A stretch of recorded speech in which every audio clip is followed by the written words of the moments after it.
Well, hello everybody and welcome to my channel. I have finally sat down to do this video. I've been wanting to do it for months and months, and that is how long I actually have neglected this channel. I'm so sorry, and thank you if any of you are still bearing with me. It has been a whirlwind moving to Scotland, but that is a matter for another video. So today I just want to talk about a book that I read just as the year started.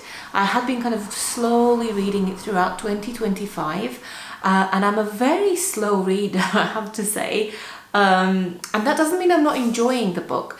I realised that I have this thing about books where if I really like it, I almost procrastinate getting to the end of it because I just don't want good things to end. And then I know a couple of things that I've really enjoyed, I'll get to almost the end of it and then I'll leave. You know how some people leave the best for last? Like the thing they like the most on their plate. Like I've got a few friends who will leave the chicken for last. So they'll eat their greens, they'll eat their potatoes, and then they'll leave the whole of what they enjoy the most for last. And I think I'm like that with several things. And books and TV shows are a couple of those as well. I know there's a few TV series that I've watched, and then when it gets to the second to last episode or the last episode, I'll be like, oh, I'll save that for a rainy day, like a squirrel, like squirrel it away. And then I'll just never get around to finishing them, which is so crazy, but it's true. Well, someone needs to go to therapy, don't they? But yeah, so this book here, the one I'm talking about, is Kate Grenville's Restless Dolly Maunder. And today, March the 15th, is Mother's Day in the UK. I know the UK celebrate Mother's Day on a different day to the rest of the world. I'm not sure about Australia. I know that Australians drive on the same side as the UK. So I need to double check this, but I found that this is a really suitable day to talk about this book. Kate Grenville's Restless Dolly Maunder, one of Australia's finest writers, as reviewed by Daily Telegraph. I'm trying to think, have I read a book by an Australian author before? I'm not sure. Australia is a mystery to me. I have some extended family there. I've never travelled there. I have a close friend who is Australian, and you know, I did grow up watching The Neighbours, but yeah, it's still a mystery. So I would like to travel one day myself. My family are actually travelling later this year, but unfortunately I will not be able to go with them. So this was such an amazing way to get insight into the history, into the kind of boots on the ground setting of what Australia would have felt like. And the reason I thought it's a good book to talk about on Mother's Day is because, and again, it's a spoiler, but it's also kind of on the blurb, I think, at the back. Dolly Maunder, that character, is the writer's own grandmother. And as we learn throughout the book, or towards the end of the book, she actually had quite a complex, not even complex, just quite a negative relationship with her. Not even an intense one. She was just like, the grandmother was this character when you're little and they're old and you don't know anything about them, and they're almost like this piece of furniture,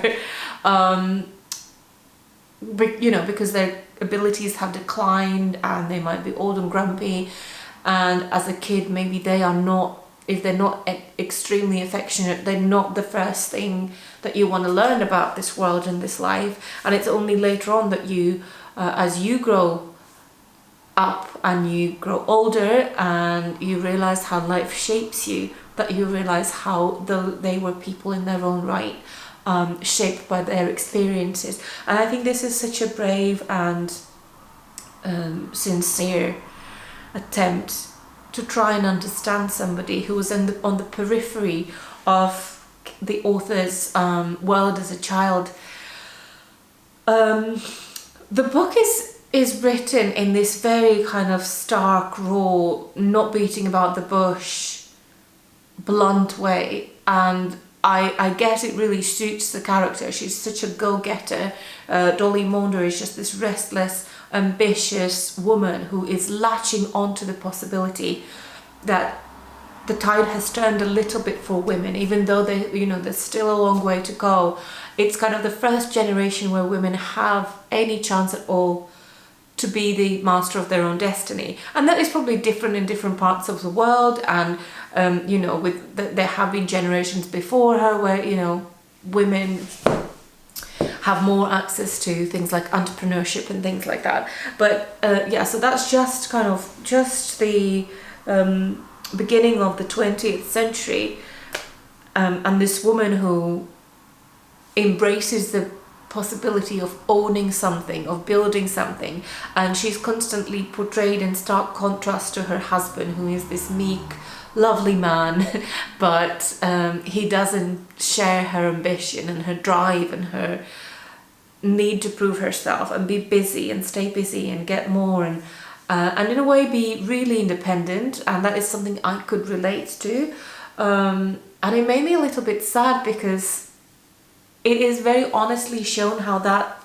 tendency to want to be independent, it can be a positive trait, but it obviously has its downside as well. So that was so well written by someone who, I don't know what Kate Grenville's own personality is, but I thought she's portrayed it really well, what it feels like to be that sort of person. The language is so clear and so unembellished. Everything is just like strategic, and Dolly doesn't dwell on things. Sometimes she remembers the connection she had with this guy, I think his name was Jim, as she was young, but that doesn't, she doesn't dwell on it, she just kind of remembers it. So she's a passionate woman, she's not like frigid, rigid, anything like that. But she is very much someone who builds her identity and her life in reaction to the powerlessness that her childhood in a way imposed on her through the character of her father, through what her family expected of her, just find a nice boy and get married and settle down and have some children. And the people in Dolly's life think she doesn't love them, but through the way that Kate Grenville has written her, it becomes so clear that she does. But she has her own personality, this is her character. She's not maybe cut out to be, the model mum or the model wife. She is someone who does not fit into the world as it has been, and who will fully embrace the freedom that is now just about becoming possible. I just found it really, really moving. It had been longlisted for Women's Prize in Fiction 2024, and I completely understand why. I have a feeling that the way it's written, the language, the pace, the rhythm, is partly to do with this character, that the character drives that side of things as well. I definitely enjoyed Restless Dolly Maunder. It was such a quick read as well.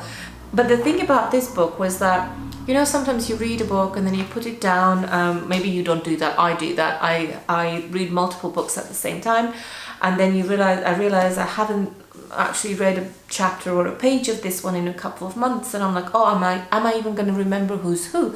And sometimes I do not, but with this book I had no worry of that kind at all, because it really feels like you're listening to a story of your grandmother, and that they mean so much to you that you won't forget. Like, you remember the names, you remember the town names.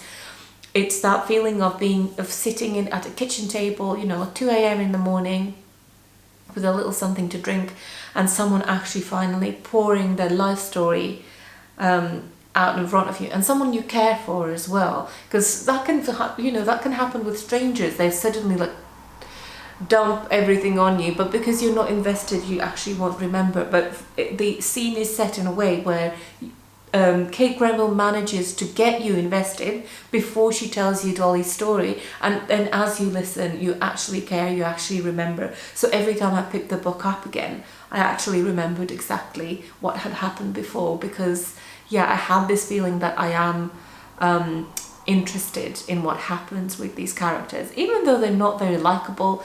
Nobody in the book is super likable, and that's something that I found fascinating about The Cloisters as well.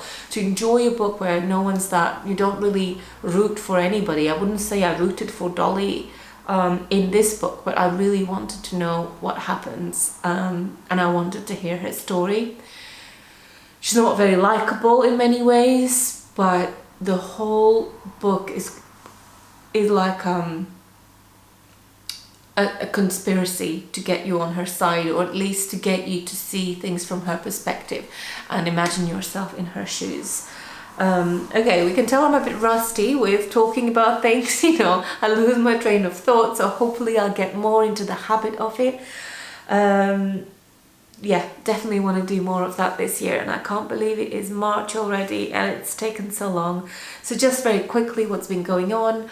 I moved to Scotland with such a pomp and I thought I was going to document the process, how I decorate the flat, how I clean the flat, how I get the furniture, how I wrestle the flat pack items, how I go to thrift stores and buy the furniture I have. When it's really done, I might do a little house tour, I don't know yet.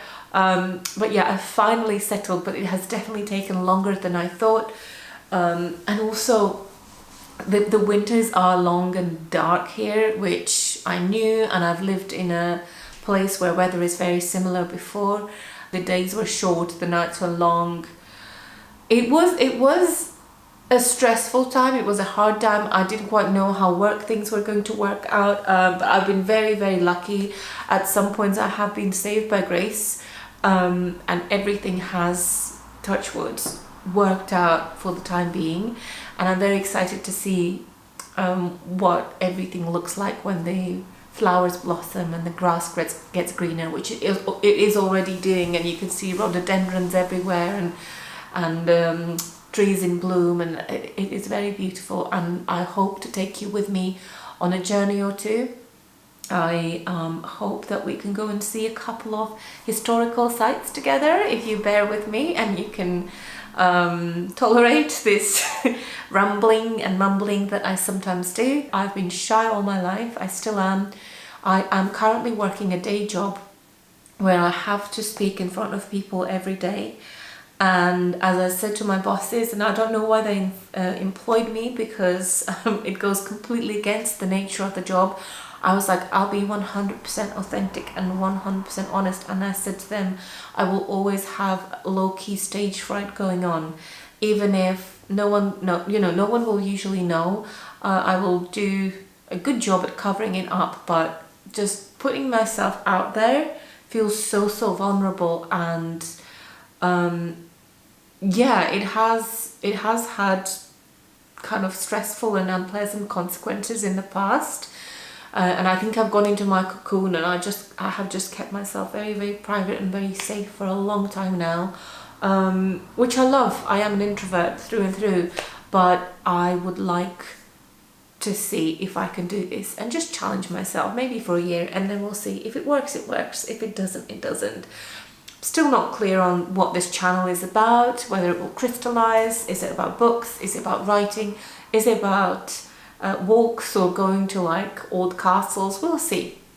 It's just a beginning, so we'll see how it goes. If you have listened to this point, thank you so much, and hopefully see you soon. Thank you.